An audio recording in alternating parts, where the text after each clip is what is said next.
أعوذ بالله من الشيطان الرجيم. بسم الله الرحمن الرحيم. السلام عليكم ورحمة الله وبركاته. الحمد لله رب العالمين، والصلاة والسلام على رسوله سيد المرسلين وإمام المتقين وخاتم النبيين سيدنا ومولانا محمد صلى الله عليه وسلم وعلى آله وأصحابه أجمعين. اللهم انفعنا بما علمتنا وعلمنا ما ينفعنا وزدنا علوما تنفعنا في الدين والدنيا والآخرة.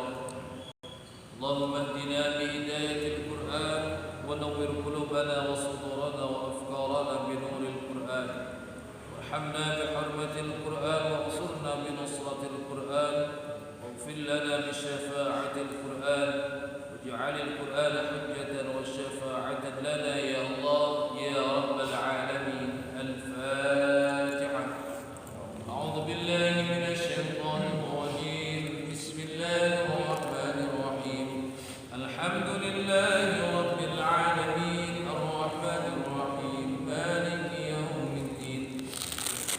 إياك نعبد وإياك نستعين. اهدنا الصراط المستقيم صراط الذين أنعمت عليهم غير المغضوب عليهم ولا الضالين. آمين. الحمد لله رب العالمين. Jamaah ta'lim ba'da salat subuh Masjid At-Tayyibin, ya insyaallah kita senantiasa mengharapkan agar mendapatkan rahmat Allah. Semoga kita pun mendapatkan gelar seperti halnya masjid ini, At-Tayyibin. Tayyib dalam pandangan Allah, bukan hanya dalam pandangan manusia. Alhamdulillah kita pagi ini masih diizinkan oleh Allah Subhanahu wa taala untuk bisa melanjutkan kembali rutinitas kita, baik sholat subuh berjamaah dan kemudian kita lanjutkan dengan duduk bersama untuk mengkaji salah satu pembahasan yang perlu kita bahas, sirah nabawiyah, perjalanan hidup Rasulullah Muhammad sallallahu alaihi wasallam. Kita niatkan waktu kita diisi dengan ilmu, karena Allah Subhanahu wa taala memberikan waktu kepada semua manusia. Sama diberikan waktu, tapi isi dari waktunya itu bisa berbeda. Orang diberikan kesempatan bangun pagi-pagi, tapi tidak semuanya dimudahkan untuk sholat subuh. Tadi sepanjang jalan ke sini kita lihat ada banyak hal. Entah dari jam berapa mereka sudah berkumpul di lampu merah. Entah mereka yang sedang kumpul apa dan segala macam. Mereka diberikan waktu, tapi tidak semuanya diberikan kemudahan untuk ibadah. Banyak di antara kita pun diberikan waktu, tapi untuk mendapatkan kebaikan di sisi Allah belum tentu dimudahkan. Mudah-mudahan duduk kita di sini duduk yang mendapat ampunan Allah, duduk yang akan meninggikan derajat kita di hadapan Allah Subhanahu wa taala. Amin ya rabbal alamin. Marhaban ya muhibbal ilm, para pecinta ilmu. Kita patut bersyukur jika dimudahkan oleh Allah untuk bisa senang, cinta terhadap ilmu. Karena Rasulullah sallallahu alaihi wasallam pernah meriwayatkan, man ghada ilal masjid, siapa yang melangkahkan kakinya ke masjid, la yuridu illa an yata'allama yu'allima al-khair, yang niatnya entah dia untuk mengajarkan kebaikan atau mempelajari kebaikan, kana lahu ka'ajri hajjin tamman hajjat, maka pahalanya seperti orang yang berhaji sempurna.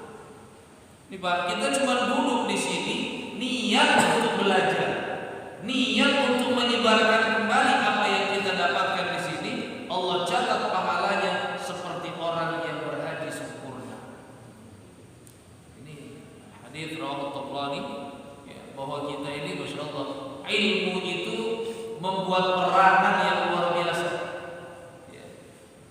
Jadi siapa orang yang meniatkan dirinya belajar atau mengajarkan, belum lagi apa kata Allah, innallaha wa malaikatahu, Allah dan para malaikatnya, hatta al-hut fil bahr, sampai ikan-ikan di lautan, wan namlatu fi juhriha, dan semut-semut di sarangnya, liyusalluna ila muallimin nas al-khair, akan senantiasa memohonkan ampun untuk mereka orang-orang yang mempelajari kebaikan. Ini jadi kita di sini, ya, kalaupun kita bisa ditampakkan oleh Allah, bisa jadi besar sekali. Kita harus yakin, bukan hanya bisa jadi. Kita yakin besar sekali rahmat Allah, amal Allah yang diturunkan untuk kita. Dan malaikat pun membentangkan sayapnya bagi orang-orang yang mempelajari ilmu. Maka niatkan kita, meskipun duduk di sini, niatkan untuk mempelajari ilmu. Niatkan menambahkan keimanan, niatkan untuk menambah kebaikan. Dan bersyukur kita saat ini kalaupun belum bisa hadir di masjid, ya, disampaikan dalam streaming, ya, dalam sosial media, sehingga dimanapun kita berada, ya, kita dimudahkan oleh Allah untuk bisa mengikuti kajian ini. Tapi tentu lebih baik bagi kita yang memiliki waktu kosong, waktu luang untuk duduk bersama, yang tentu isinya akan berbeda saat kita menyaksikan melalui sosial media, ya, dan kita hadir langsung di masjid ini. Baik, bulan lalu kita sudah membuka pembahasan tentang sirah nabawiyah, ya, dan ini pembahasan panjang nantinya, ya. Artinya pembahasan sirah itu tidak langsung kita bahas dari lahirnya Rasulullah, tidak, ya, panjang sekali pembahasan di situ. Kita nanti akan masuk dalam apa yang dikisahkan dalam surat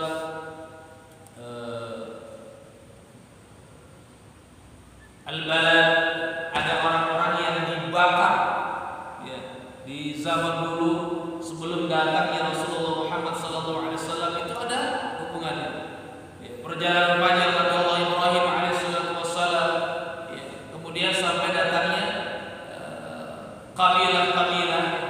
Kita juga akan mengenal di Zamzam dan sejarahnya, ya, yang kita juga nanti akan disuguhkan. Ternyata Zamzam itu juga pernah hilang, dan bagaimana bertemu kembali, sejarah pembangunan Ka'bah, ya, baru kemudian pada lahirnya Rasulullah Muhammad sallallahu alaihi wasallam, ya, masa kecil beliau, pernikahan beliau, fase dakwah beliau, dan segala macam. Jadi kalau kita membahas Qissatul Anbiya atau Qasasul Anbiya, kisah-kisah para nabi, kita menggunakan referensi ada Qasasul Anbiya dari Ibnu Katsir ini tebal. Dan itu buku itu membahas tentang perjalanan Nabi Adam alaihissalam sampai Nabi Isa saja. Tapi kalau sirah itu sudah pasti yang dibahas adalah Rasulullah Muhammad sallallahu alaihi wasallam.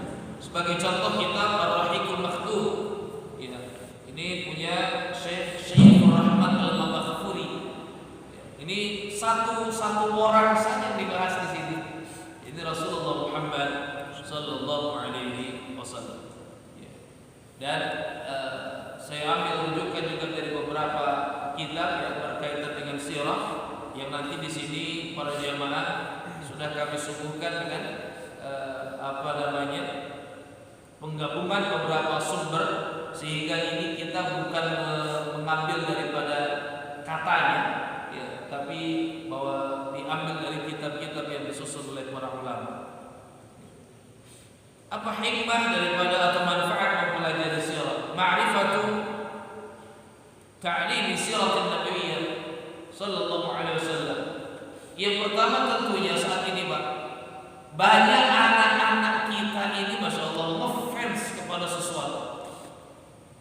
Kalau sudah ngefans ini, dia berusaha untuk mengenal lebih dekat. Bahkan sampai apa? Kebiasaannya disesuaikan dengan orang yang difanskannya. Gaya rambutnya, gaya berpakaiannya, semua di rumahnya itu dihubungkan dengan orang yang dia fanskan. Padahal orang ini belum tentu, orang yang difanskan itu belum tentu ingat tahu sama kita.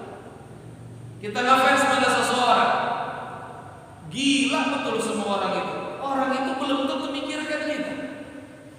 Tapi kalau Rasulullah SAW pernah satu ketika langsung bersama Sayyidina Abu Bakar As-Siddiq menyatakan, aku rindu, nangis Rasulullah, bi ikhwani, dengan saudara-saudara. Wajar ketika para sahabat bertanya, alasna ikhwan ya Rasulullah, loh bukankah kami ini saudaramu ya Rasul? La, bal antum ashabi. Oh bukan, kalian bukan saudara, kalian sahabatku, kata Rasulullah. Lalu siapa yang disebut dengan ikhwani, kata Rasulullah? Saudara-saudara mereka, umat yang datang setelah kalian, yu'minu bi wa lam yarani, mereka beriman kepadaku meskipun tidak pernah melihat. Kita dikasih jatah umur berapa oleh Allah, Pak? Bisa jadi sekalipun, jangankan melihat langsung, mimpi ketemu Rasulullah saja kita belum pernah.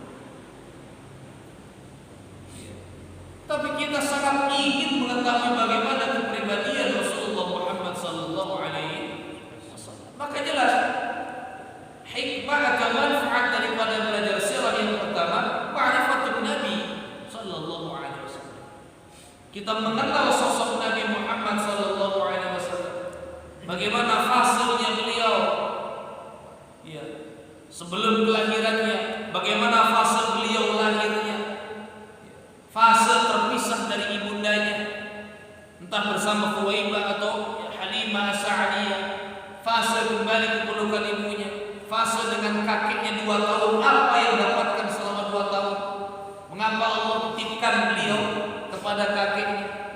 Mengapa beliau diwafatkan kedua orang tuanya saat masih kecil? Fase bersama pamannya antara umur 8 tahun sampai 21 tahun. Dari 21 sampai 25 dengan pernikahannya. Fase bersama anak-anak beliau. Fase di mana beliau menerima wahyu secara langsung. Dakwah sembunyi-sembunyi, dakwah terang-terangan. Kita akan mengetahui bagaimana nanti perjuangan Rasulullah Muhammad sallallahu alaihi wasallam. Sampai kemudian fase beliau diturunkannya Al-Qur'an yang sampai detik ini kita masih membacanya sama persis dengan yang dibaca oleh Nabi Muhammad sallallahu alaihi wasallam. Ini janji Allah ya. Entah dengan kitab-kitab lain yang kita belum bisa ditunjukkan bentuk asli dan dulu diturunkannya bacaannya seperti apa, tapi Quran yang kita baca sama persis dengan yang dibaca oleh Rasulullah Muhammad sallallahu alaihi wasallam. Juga nanti kita akan mengetahui saat Rasulullah sallallahu alaihi wasallam diangkat oleh Allah menjadi nabi, saat itu pula beliau menjadi sentral dalam kehidupan, karena kehidupan diatur nanti kemudian oleh syariat. Sentral beliau dalam hukum, karena beliau nanti akan memberikan sebuah penjelasan dalam hukum. Tapi tetap meskipun di golongan di zaman Rasulullah SAW, ternyata orang nanti terbagi, ada orang-orang yang tidak baik. Kita akan mengenal ada orang-orang yang disebutkan dalam Al-Quran kafir. Ya, ini kafirnya sebenarnya bukan kalimat kasar. Ya. Jadi iman itu atas dia meyakini, percaya iman itu. Sedangkan al-kufru, kufur itu apa artinya? Menyembunyikan kebenaran. Ya.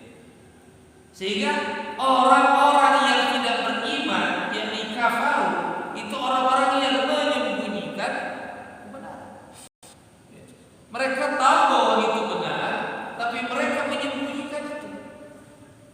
Dan Quran menyebutnya mereka itu sifatnya al-kufur, Kita dalam doa ada kalimat wa kaffir anni sayyiati wa kaffir anna sayyiatina. Tutuplah ya Allah keburukan-keburukan kami. Tutuplah dosa kami. Tapi dikonotasikan seolah-olah kalimat kafir itu ucapan yang kasar. Jangan bilang kafir lah, kasar apa. Justru ini bahasa lembut daripada Al-Quran untuk mereka yang menutupi. Mereka sudah tahu tentang kebenaran dan mereka tutup. Kita akan mengenal bagaimana Abu Lahab nanti dan turun di surat Allah, bagaimana Abu Jahal. Padahal nama beliau itu dengan nama bangsawan, ya, nama gelarnya di zaman jahiliyah Abul Hakam, orang yang paling bijak, orang yang mendengar. Tapi kenapa Rasulullah justru meminta kita memanggil dengan Abu Jahal? Juga nanti di sekeliling Rasulullah SAW ada orang-orang munafik. Dengan Abdullah bin Ubay bin Salul, salah satu dedekatnya yang ini nanti banyak kita temukan dalam surat At-Taubah. Bahkan sikap Rasulullah SAW pada orang munafik. Rasul perang saat itu datang putranya Abdullah bin Ubay bin Salul. Ya Rasulullah, bapak saya wafat. Rasul ambil jubah, ambil gamis, mau menyolatkan. Kemudian turun wahyu. Apa? La tusalli ala ahadin minhum mata abadan wa la taqum ala qabri. Kita temukan nanti dalam surat At-Taubah. Rasul diminta oleh Allah punya sikap terhadap orang-orang munafik. La tusalli ala ahadin minhum mata abadan. Ya Rasul, engkau jangan pernah menyolatkan mereka selama-lamanya. Bahkan apa? Wala taqum ala qabri, berdiri di depan kuburnya untuk mendoakan saja Rasul enggak izin. Ini saking apa namanya bahayanya orang-orang munafik. Tapi kita lihat nanti penjelasan dalam penafsiran khitab dalam ayat ini atau orang yang ditujukan dalam ayat ini hanya Rasulullah Muhammad sallallahu alaihi wasallam. Kalau kita tidak bisa menghukumi orang menjadi orang munafik. Oh dia munafik nih, saya nggak mau nyelatin dia. Kita nggak bisa. Kita nggak boleh menjudge orang bahwa orang ini munafik. Kalau Rasulullah SAW jelas mendapatkan wahyu dari Jibril, dari malaikat Jibril, orang ini munafik. Orang ini. Kalau kita sekarang hanya bisa merangkum orang ini punya sifat yang dimiliki oleh orang. Yang mana kata Rasul, alamatul munafik salah. Tanda atau ciri orang munafik itu 3. Kalau bicara seringnya bohong, kalau dipercaya seringnya khianat, kalau berjanji seringnya mengingkari. Nah, ini orang-orang ini ada sifat munafik. Tapi tidak bisa kita langsung nyatakan orang ini munafik sehingga kita nggak menyolatkan. Itu ya, dulu kan sempat rame itu. Itu juga perlu dibahas dalam masalah ayat itu. Memang betul ada ayatnya dalam surat At-Taubah. Rasul tidak diizinkan. Kenapa? Rasul ini menjamin asy-syafi', akan menjamin Rasul bukan hanya di dunia tapi di akhirat. Sama kayak orang yang masih punya hutang. Rasul pernah menyatakan, saya belum bisa menyolatkan orang ini selama orang ini masih punya hutang. Belum bisa menyolatkan bukan berarti menyuruh orang lain yang menyolatkan, bukan. Silakan kalian sholatkan, silakan imami, tapi saya tidak bisa menyolatkan. Kenapa? Saya penjamin. Sedangkan orang ini belum bisa terjamin karena masih punya hutang. Lunasi dulu hutangnya, baru saya akan sholatkan. Kalau kita kan sekarang hasab sholatkan saja, habis itu baru pihak keluarga bicara yang masih punya hutang. Iya kan? Di belakang biasanya itu. Kalau Rasulullah justru perjelas di awal, kalau masih punya hutang saya tidak berani nyolat. Nih orang-orang munafik. Yang nanti orang munafik ini pun baru muncul pada fase Madinah. Selama di Mekah 13 tahun tidak ada orang munafik. Jelas, iman, ingkar. Nanti kita akan temukan dalam perjalanan Nabi Muhammad SAW ahlul ma'asi, orang-orang pelaku maksiat. yang ternyata hikmahnya juga akan muncul hukum. Bagaimana hukumnya orang yang berhubungan badan di siang hari pada bulan puasa? Bagaimana hukumnya orang yang tidak mengikuti perang saat itu?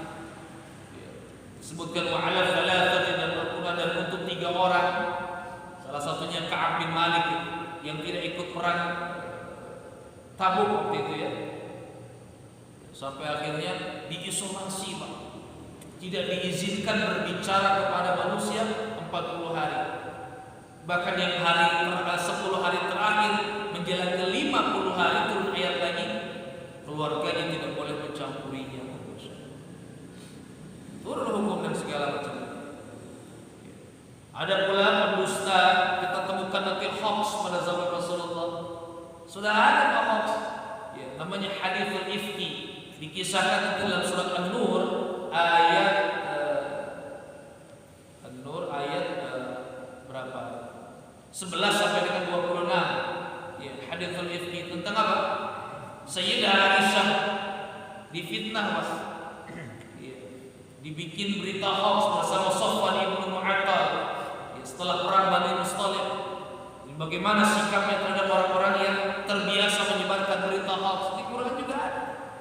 Ya. Dan ini kita akan mendapatkan kisah-kisah dari perjalanan sirah. Yang kedua, ma'rifatu as-sahabah radhiyallahu ta'ala alaihim. Selain juga nanti dalam sirah yang mempelajari pribadi Rasulullah sallallahu alaihi wasallam, yang aku diutus untuk menyempurnakan akhlak manusia, yang Rasul ini tidak melindungi orang yang bersalah meskipun anaknya. Sebelum ke sahabat saya lanjutkan tadi, ma'rifatun Nabi ini salah satunya adalah dulu ada ketika para bangsawan itu melakukan kesalahan, mereka nggak dihukum. Ini jangan sampai nih hukum kita kembali kepada masa jahiliyah. Zaman jahiliyah itu asal yang melakukan bangsawan nggak ada hukumannya, segan mereka mau menindak. Ya. Jadi ada seorang di Makkah saat itu ada namanya di Madinah nih, Bani Makhzum. Ya. Makhzum ini termasuk kabilah Imran, bangsawan. Dan di sini ada seorang wanita yang hobinya itu mutil, nyuri. Dan sahabat nggak ada yang berani untuk menyampaikan bahwa perempuan ini salah. Bahkan berani minta Rasulullah sallallahu alaihi wasallam untuk melobi. Udah kalau perempuan yang berbuat salah jangan dihukum deh. Nanti mereka melobi lewat Usama bin Zaid. Karena dekat dengan Rasulullah Muhammad sallallahu alaihi wasallam. Ini putranya Zaid bin Harithah. Zaid bin Harithah itu anak angkatnya Rasulullah sallallahu alaihi wasallam. Ini kita menyebutkan budak ya dalam sirah, padahal dia ini bangsawan Zaid bin Harithah. Tapi terkena saat perang dulu, termasuk tawanan. Sehingga ditawan, dijual sebagai budak, dibeli oleh Khadijah sebagai hadiah kepada Rasulullah sallallahu alaihi wasallam. Masa bapaknya pernah menyamari, saya bapaknya, ini Al-Harithah, bapaknya Zaid. Itu bukan budak. Datangnya Zaid, engkau mau pulang bersama bapak melanjutkan kabilah kita, dan engkau akan menjadi seorang pemimpin di sana, atau engkau tetap di sini dianggap sebagai budak. Singkat cerita, Zaid lebih memilih bersama Rasulullah sallallahu alaihi wasallam. Punya anak namanya Usama bin Zaid. Karena kedekatan dengan Rasulullah sallallahu alaihi wasallam, melobi ya Rasul.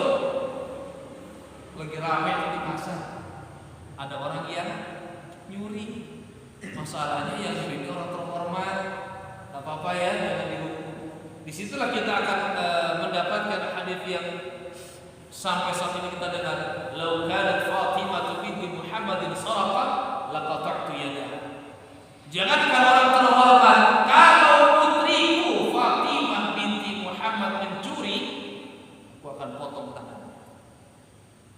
Bagaimana Rasulullah SAW tidak melindungi bahkan pada putrinya sendiri ketika putrinya melakukan dosa salah. Dan tentu juga nanti kita temukan bagaimana pribadi Rasulullah SAW dengan apa laqad kana lakum fi Rasulillahi uswatun hasanah. Yang kedua, ma'rifatus sahabah radhiyallahu taala alaihim, mempelajari atau mengetahui karakter seorang sahabat. Definisi sahabat itu nanti apa? Ya. Kemudian mengapa sahabat mendapatkan titel radhiyallahu anhu wa radhu'an, dan itu titel tertinggi bagi seorang manusia selain Nabi. Kalau Nabi alaihi salam, ya, sallallahu alaihi wasallam, tapi sahabat mendapatkan titel juga radhiyallahu anhu wa radhu'an, dan nggak bisa kita sematkan titel itu untuk orang-orang sekarang. Saking solehnya orang itu sampai kita berikan radhiyallahu anhu wa radhu'an, nggak bisa. Yang kita kadang singkat dengan RA bahasa Indonesia. Ini ada kisahnya sendiri. Mengapa para sahabat mendapatkan predikat Allah ridho kepadanya dan mereka pun ridho kepada Allah. Siapa-siapa saja yang masuk Islam pada awal-awal turunnya wahyu tentang keimanan. Dan yang ketiga, ma'rifatus sababi nuzulil Quran. Tentu perjalanan sirah juga kita akan mengikuti perjalanan turunnya Al-Quran. Kita akan tahu sebab turunnya Al-Quran itu apa. Surat An-Nas, Al-Falaq misalnya, ternyata ini berkaitan dengan Rasulullah SAW saat itu kena ini Pak, kena kalau bahasa sekarang santet Pak, teluh guna-guna mau menyakiti Rasulullah Sallallahu Alaihi Wasallam. Maka malaikat Jibril membawakan dua ayat tadi. Maka ayat itu disebut Al-Mu'awwidzatain, dua surat perlindungan. Dua surat perlindungan. Dan ini kalau dikupas luar biasa dua ayat ini.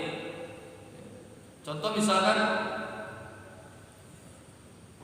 Qul a'udzu birabbin nas, malikin nas, ilahin nas. Kadang manusia itu ketika dia mendapatkan sesuatu kiriman katakanlah, dia akan mencari cara agar berlindung pada orang yang juga bisa ngirim lebih gede dari itu. Selesai. Maka kalimatnya ilahin, minta tolongnya sama Allah, jangan sama manusia. Sama pemilik manusia sekali. Kenapa kalau kita minta tolong sama orang lain sama duduk lagi, apa bedanya kita sama mereka? Kemudian yang keempat, ma'rifatus sabab wurudil hadis. Kita akan mengetahui sebab turunnya sebuah hadis, sebab keluarnya sebuah hadis itu apa. Ya. Kemudian atau contohnya seperti ada pedagang-pedagang sama Rasulullah SAW, mereka juga sudah mulai berbuat curang. Kalau jualan yang bagus itu di bagian atas, dalamnya itu jelek, gandum. Tapi ketika beli kan dicampur, sampai dikatakan Rasulullah, man washina falaysa minna. Siapa yang curang itu bukan bagian dari kita. Kemudian ma'rifatul kafirin wal munafiqin, mengetahui orang-orang yang kafir dan munafik. Karena nanti berbeda. Kafir juga nanti ada dari orang musyrik dan ahlul kitab. Apa dasarnya? Surat Al-Bayyinah. Bismillahirrahmanirrahim. Lam yakunil ladzina kafaru min ahlil kitabi wal musyrikin. Artinya ahlul kitab kalau sudah di zaman Rasulullah dan bisa lagi disebut ahlul kitab, mereka tetap kafir ini. Karena ahlul kitab itu kan mereka yang mendapatkan kitab Taurat atau Injil, tapi dengan datangnya Rasulullah SAW, kitab itu wajib diimani, tapi letakkan. Yang dipakai adalah Al-Quran dan keimanan kepada Rasulullah Wal musyrikin, jelas adalah musyrik. Mereka tidak menyembah Allah. Mereka menyembah apapun tapi selain Allah.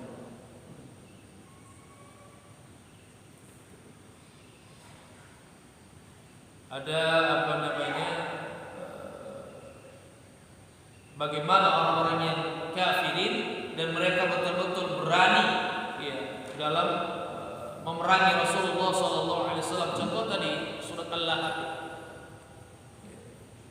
Rasulullah SAW ini di awal-awal beliau ingin apa? Memberikan keyakinan kepada kaumnya bahwa wahai kaumku ya ma'syar Quraisy, kalau aku sampaikan bahwasanya di balik bukit itu ada musuh, percaya atau tidak? Percaya. Kalau aku sampaikan begini percaya nggak? Percaya. Kenapa? Karena satu kota Makkah itu sudah menyatakan bahwa Rasulullah itu Al-Amin. Gelar Al-Amin itu didapat Rasulullah antara umur 21 sampai 25 saat beliau berdagang. Saat itu banyak transaksi perdagangan tapi bohong, Pak. Sedangkan Rasulullah tidak pernah pakai cara-cara bohong itu, sampai dikatakan di Makkah ada orang yang sangat jujur yang bernama Muhammad. Sampai orang-orang yang memberikan gelar Al-Amin. Tapi saat Rasulullah menyampaikan, kalau aku sampaikan bahwa aku ini utusan Allah, apakah kalian percaya? Disinilah Abu Lahab menyatakan, tabban laka ya Muhammad, celaka kamu. Alihada jama'tana, cuma buat kayak gini doang kamu ngumpulin kami untuk menyatakan bahwa kamu ini utusan Tuhan dan segala macam.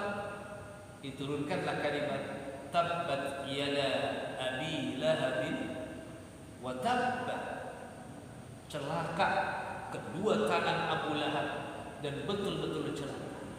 Kalau ucapan celakanya dia kepada Rasulullah Muhammad SAW gak ngaruh, justru ucapan itu kembali kepada dia. Di sini nanti kalau kita baca penafsirannya, jangan pernah kita mendoakan keburukan pada orang lain, bisa jadi malah keburukan itu yang dalam doa kembali kepada kita. Kenapa? Karena setiap yang kita ucapkan dalam doa ada malaikat yang senantiasa mencatat amin wa anta mithluh. Amin, semoga engkau pun mendapatkan itu. Nanti kita temukan pula dalam hadis, ma min 'abdin muslimin, tidaklah seorang hamba yang muslim yada Allah azza wa jalla, berdoa kepada Allah bida'watin, dengan satu doa, laisa fihi ithmun wala qati'atu rahimin, yang isi doanya tidak mengandung dosa, yang isi doanya tidak mengandung pemutusan silaturahim. Artinya jangan sampai kita mendoakan buruk pada orang lain. Apalagi yang kita doakan ternyata fitnah, Pak. Ini kita gampang dikomporin kan? Kayak daun kering kadang kita, Pak. Daun-daun kering ini kan apa? Gampang dikumpulkan ya. Beda sama daun basah, Pak. Daun basah disapu nggak gampang ngumpulin ya, Pak. Tapi begitu sudah kering, gampang dikumpulin. Yang kedua, daun kering itu sifatnya apa? Berisik. Kalau daun basah dikumpulin di karung mah nggak ada suaranya. Daun kering, Pak, bersuara. Dan yang ketiga, daun kering sifatnya apa? Gampang dibakar, mudah dibakar. Beda dengan daun yang masih hijau. Nah ini kita kadang seperti daun kering yang mudah terkompori, mudah dikumpulkan, berisik di antara kita, menyimpulkan sendiri, dan sehingga mudah dibakar. Oh, kita doakan orang ini segala macam dengan keburukan. Ma'adna anhu maluhu wa ma kasab, gak bermanfaat, gak dapat menolong dia. Ma'adna anhu, tidak dapat menolong dia. Maluhu, harta dia. Wa ma kasab, dan apa yang diusahakan. Hartanya banyak, dan dulu digunakan hartanya itu untuk apa? Untuk melawan dakwahnya Nabi Muhammad sallallahu alaihi wasallam. Beda dengan Sayyidina Abu Bakar As-Siddiq, hartanya dihabiskan untuk apa? Memerdekakan para budak yang disiksa. Salah satu kita temukan nanti Bilal bin. Tapi ada satu keluarga yang tidak dibayar oleh Sayyidina Abu Bakar karena Rasulullah yang larang. Keluarga Yasir. Ada seorang suami namanya Yasir, istrinya namanya Sumayyah, anaknya namanya Amr bin Yasir. Ini keluarga yang pertama syahid dalam sejarah. Orang-orang yang sudah dirindukan surga malah sudah rindu sama mereka. Jadi di saat Abu Bakar itu membayar, ini disiksa. Siapa majikanmu? Tanya majikan, berapa harga dia? 70.000. Dibayar 120.000. Lebih tinggi. Tapi begitu ingin membayar, keluarga Yasir, apa kata Rasulullah? Jangan. Dan Rasul menyatakan kepada Yasir, isbir ya ahli Yasir, sabar ya keluarga Yasir. Ya. Kenapa? Allah sudah menjadikan surga rindu kepada kalian. Jadi gak ditebus. Yasir akhirnya wafat. Bahkan Sumayyah, na'udzubillah, itu perilaku orang-orang kafir saat itu ya, orang-orang jahat itu. Itu Sumayyah itu sampai ditembuskan dari atas sampai ke bawah. Dan Yasir yang melihat demikian dipaksa untuk kembali mengucapkan kalimat-kalimat kesyirikan. Pada akhirnya dia mengucapkan, wa qalbuhu yatma'in, tapi kalau hatinya tidak. Setelah dilepaskan lari kepada Rasul, ya Rasul, saya telah berbuat kesyirikan. Apa? Aku mengucapkan begini. Kenapa kau ucapkan itu? Ya karena aku juga gak mau mati seperti itu. Bagaimana hatimu? Hatiku tetap menyatakan yakin kepada Allah, maka engkau tidak berdosa. Maka orang yang mengucapkan kalimat keingkaran tapi karena dipaksa, ini kan termasuk daripada apa? Sesuatu yang tidak akan dihisab oleh Allah. Saya selama dzata lahab, lanjutkan itu. Kelak dia akan masuk ke dalam neraka yang menyala-nyala. Wa bara'atuhu hammalatul hatab. Yang dinyalakan itu karena istrinya terus membawakan kayu bakar. Hammalatul hatab, pembawa al-hatab kayu. Jadi suaminya malah dibakar sendiri. Kenapa? Karena di dunia itu tugas istrinya. Sampai rela dia menjual kalung paling berharganya, mahal harganya, dijual, diberikan pada suaminya untuk membantu mengalahkan Nabi Muhammad sallallahu alaihi wasallam. Fi jiriha hablum min masad. Dia terus terbelenggu dengan belenggu api neraka. Dan begitu pun dengan orang-orang munafik ini. Nanti bagaimana masuknya dan kenapa sikapnya berbeda? Kalau orang-orang kafir dibunuh sama Rasulullah sallallahu alaihi wasallam, tapi kalau orang-orang munafik tidak. Bahkan sempat ada seorang sahabat yang ingin membunuh seorang munafik, kata Rasulullah, jangan. Nanti orang-orang akan mengatakan Muhammad qatala akha. Muhammad telah membunuh saudaranya. Karena orang munafik ini berada atau berpakaian seperti orang-orang beriman. Mereka hidup bersama, tapi sifatnya berbeda. Ini orang-orang munafik. Dan sirah, masya Allah, mengajari kita ini secara detil. Maka bersyukur kita kepada para ulama yang sudah menyusun. Meskipun ini sirah ini kisah sebuah cerita, sebuah kisah, tapi bukan cerita sembarangan. Berbeda kayak kita dulu mendengarkan cerita bawang merah, bawang putih. Berbeda kita mendengar cerita sang kuria. Ya kalau mau cerita, tidak tahu benar apa tidak kayak gitu. Dengan kisah yang suaminya yang meminta agar dijadikan awet muda sehingga bisa ketemu lagi sama anaknya. Lah bapaknya kok jadi anjing. Meskipun nanti kita akan temukan ada orang-orang terdahulu yang dikutuk oleh Allah. Seperti apa? Di Safa dan Marwah. Permulaan untuk sa'i. Ya, Safa, Marwah.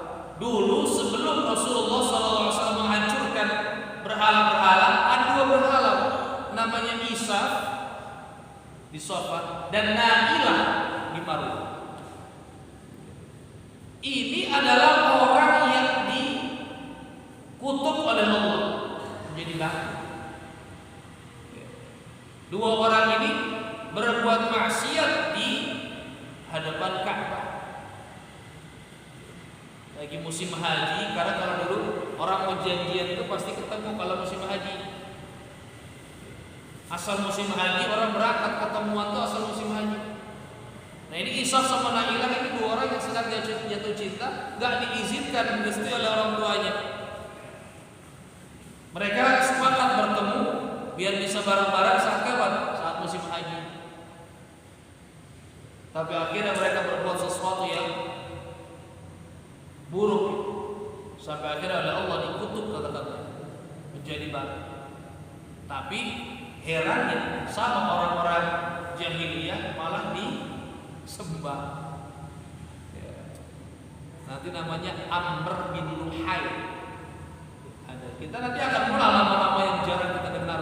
Abdullah bin Ubay bin Salul, lebih dekatnya orang-orang munafik. Ada Amr bin Luhai, orang yang pertama kali memasukkan berhala di sekitar Ka'bah. Ya Rasulullah gak pernah ketemu orang ini, Pak.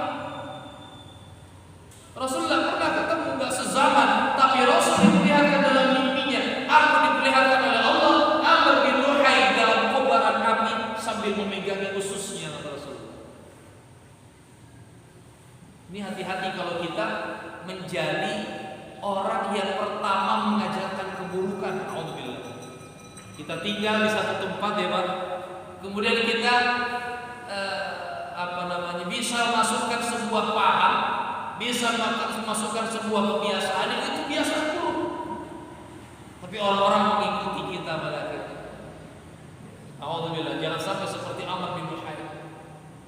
Ini Rasul tidak pernah ketemu orang ini, tapi diperlihatkan dalam mimpinya. Kenapa? Karena orang inilah yang meletakkan pertama kali berhala, dan orang yang berani merubah sirat talbiyah. Talbiyah itu sudah ada dari zaman Rasulullah Nabi Ibrahim. Labbaik Allahumma labbaik, labbaik la syarika laka labbaik, innal hamda wan ni'mata laka wal mulk la syarika lak. Tapi ternyata dirubah, ditambahkan. Labbaik Allahumma labbaik, labbaik la syarika laka labbaik, illa syarikan. Panjang tuh, saya dah hafal semuanya. Illa syarikan tamlikuhu wa anta tamlikul apalah. Maksudnya apa? Kami tidak menyekutukan kepadamu ya Allah kecuali sekutu yang engkau pun memiliki sekutu itu. Jadi dikiaskan dengan bahasa kecuali sekutu yang Allah ridhoi. Lah buktinya ini di rumah-rumah Allah ini banyak sekutu-sekutu juga. Ubah, Mana, Lata, Uzza, Isa, Nailah, dan sekian banyak lagi. Ini orang-orang yang nanti pada akhirnya mendapatkan siksaan paling besar. Amr bin Luhai, Abdullah bin Ubay bin Salul. Dan kita akan yakin orang-orang seperti ini akan selalu ada. Orang-orang yang nanti mengajak kepada kebiasaan yang buruk, yang salah, ini akan selalu ada. Orang-orang yang mengajarkan kepada kekafiran, ini pun nanti akan selalu ada. Kita sering mendengar ya jas merah, sejarah akan terulang kembali. Kita juga akan disuguhkan nanti dengan bagaimana sikap-sikap atau sifat-sifatnya, meskipun mereka di zaman Rasul, tapi juga berani di hadapan Rasul. Seperti ayat tentang mula'ana atau li'an dalam surat An-Nur ayat 6-10. Ini orang ini bohong di hadapan Rasul. Bayangkan. Jadi jangan kaget kalau sekarang atas nama Islam orang ini bohong, bisa sangat mungkin. Orang di hadapan Rasulullah saja berani. Sampai Rasul mengatakan, Innallaha ta'ala ya'lamu anna fikum kadhib. Fahal minkum kadhib? Rasul tahu, Allah tahu Rasul, bahwa ada di antara kalian berdua yang berdusta. Fahal minkum kadhib? Ada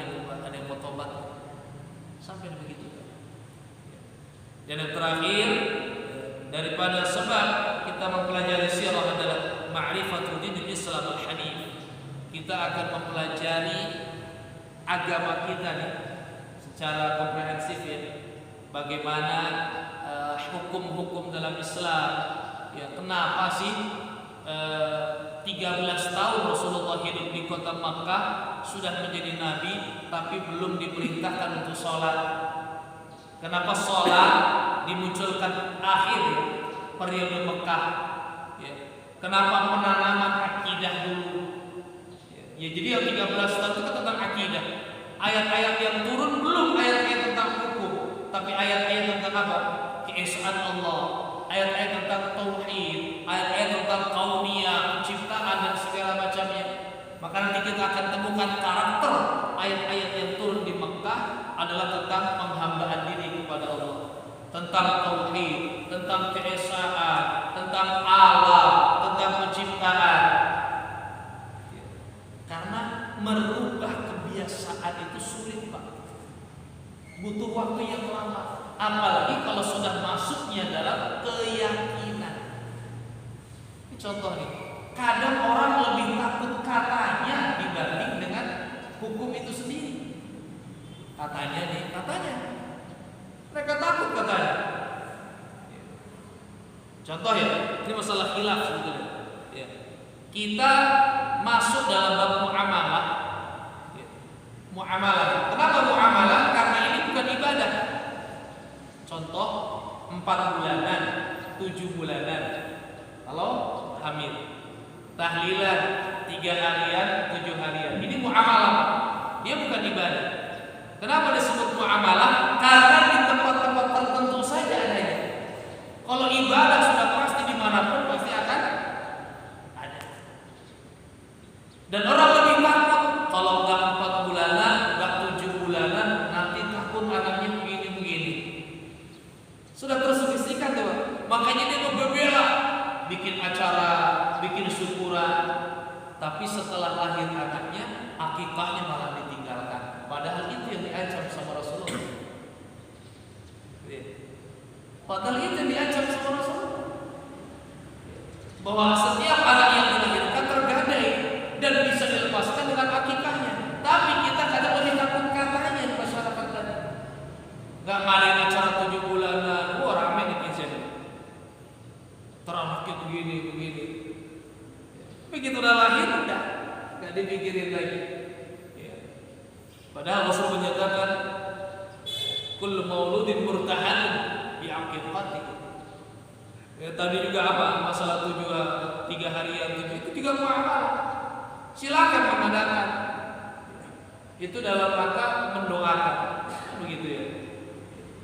Kalaupun tidak masalah. Ini kadang apa? Orang tidak melakukan itu karena kebiasaan di sana begitu. Wah diomongin, dibilang gak sayang pada orang tuanya dan segala macam. Ini tidak ada korelasinya sebetulnya. Ya.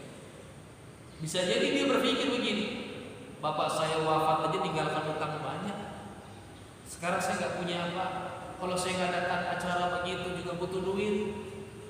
Saya malah ngutang-ngutang sana sini. Udah, saya nggak mau ngutang. Saya doakan yang kenal sama keluarga saya. Tapi nanti banyak orang-orang yang tidak paham mengatakan dia nggak sayang sama orang tua. Ini nanti kita akan bahas ya, bahwa ternyata merubah pandangan manusia itu sulit. Ya. Nah nanti kenapa akidah dulu dalam 13 tahun pertama, khususnya 11 tahun pertama ya, karena tahun ke-11 barulah perintah untuk sholat. Itu pun belum sholat berjamaah.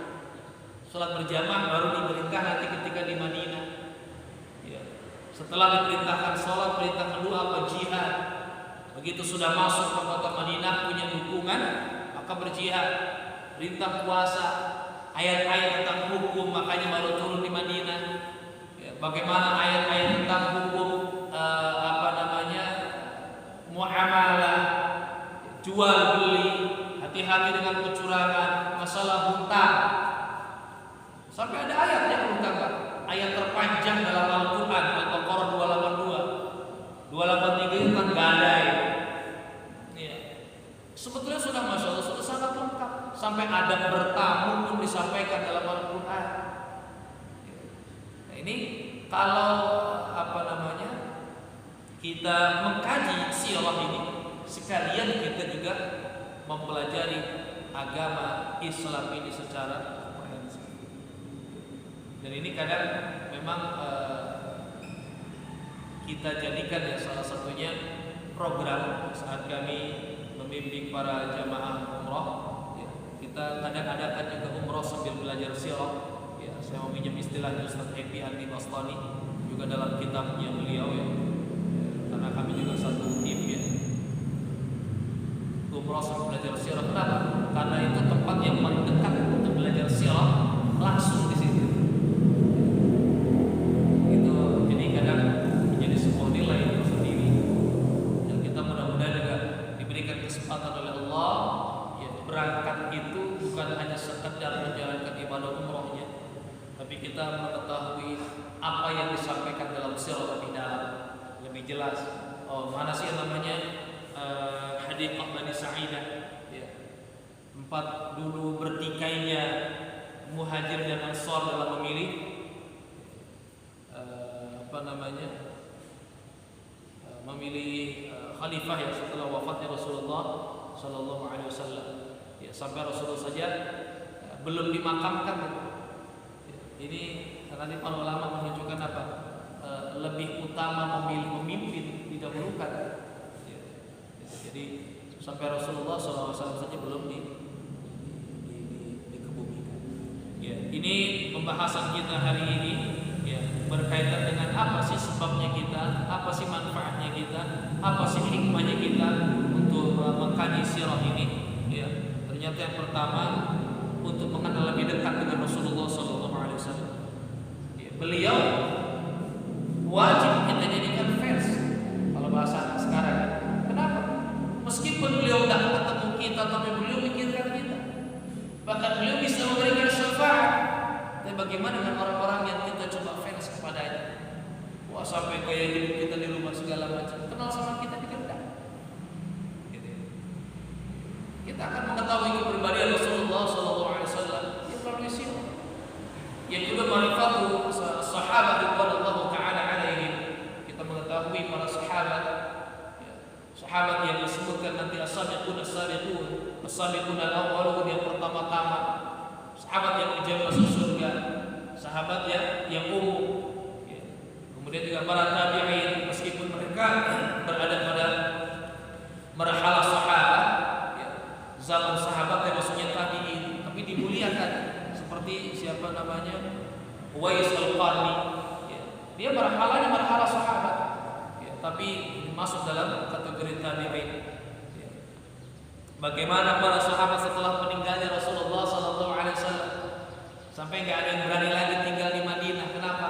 Karena melekat banget kalau di Madinah ya, maka Bilal bin Abi Syam, Ibnu Abbas pulang ke Mekah yang sampai sekarang kita akan temukan itu. Di Ibnu Abbas itu kita temukan nanti di kota Taif 2 sampai 4 jam perjalanan dari kota Makkah ya, lewat 2 jalur. Kalau jalurnya menaik mobil kecil maka melewati lereng-lereng gunung ya, gunung-gunung batu. Tapi sajian pemandangannya indah karena dijadikan destinasi wisata, main kereta tebing. Kalau naik bis dalam jalur lurus tapi lebih lama. Di situ kita temukan Masjid Ibnu Abbas bersama Maktabah Ibnu Abbas. Itu bisa dikatakan kajian tafsir paling tua di dunia. Karena Ibnu Abbas itu sebagai ulama di bidang tafsir yang pertama dengan doa Rasulullah, Allahumma faqihu fid din wa 'allimhu ta'wil. Maka kita akan menemukan kitab tafsir yang pertama, tafsir Ibnu Abbas. Dan sampai sekarang orang masih belajar di sana. Sahabat yang lain kemana? Itu kita akan mengetahui. Kemudian ma'rifatu sebab turunnya ayat, mengetahui sebab turunnya ayat ini apa, mengetahui yang keempat mengetahui apa hikmah dari hadis yang disampaikan Rasulullah SAW. Kita juga akan mengetahui nantinya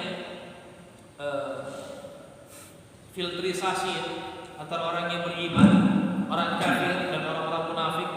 Ya, serta yang terakhir mengetahui penjelasan hukum-hukum dalam agama kita. Insyaallah nanti kita akan lanjutkan kembali pada sesi selanjutnya berkaitan dengan sirah nabawiyah ini. Ya, mudah-mudahan kita meskipun kita mendengarkan ya, tapi insya Allah tetap dalamnya nanti kita akan temukan juga hadis Rasulullah SAW. Dalamnya kita juga akan temukan ayat-ayat Allah. Maka mari kita jadikan niat kita ini sebagai cara kita untuk mencintai Rasulullah SAW. Silakan, ada hal yang dibahas, ditanyakan. Meskipun saya kira kalau sirah jarang sekali orang bertanya ya, kecuali nanti sudah pada bab tertentu, ya itu sudah mulai ada pembahasan. Baik, saya akhiri, saya tutup kaji kita pada pagi hari ini. Mudah-mudahan Allah Subhanahu wa taala menjadikan apa yang kita dengar pada hari ini menjadi ilmu yang bermanfaat. Kalaupun di mata Allah apa yang disampaikan ini dari saya pribadi khususnya ada sesuatu yang salah, mudah-mudahan Allah mengampuni, memaafkan dan menjadikan yang salah itu sebagai ilmu yang bisa diluruskan dan kita mendapatkan ilmu yang baik untuk kita bisa amalkan. Barakallahu wa lakum fil Qur'anil 'azim wa nafa'ani wa iyyakum ma fihi minal ayati wa dzikril hakim. Subhanakallahumma wa bihamdik, asyhadu an la ilaha illa anta astaghfiruka wa atubu ilaik. Alhamdulillahirabbil alamin. Assalamualaikum warahmatullahi wabarakatuh.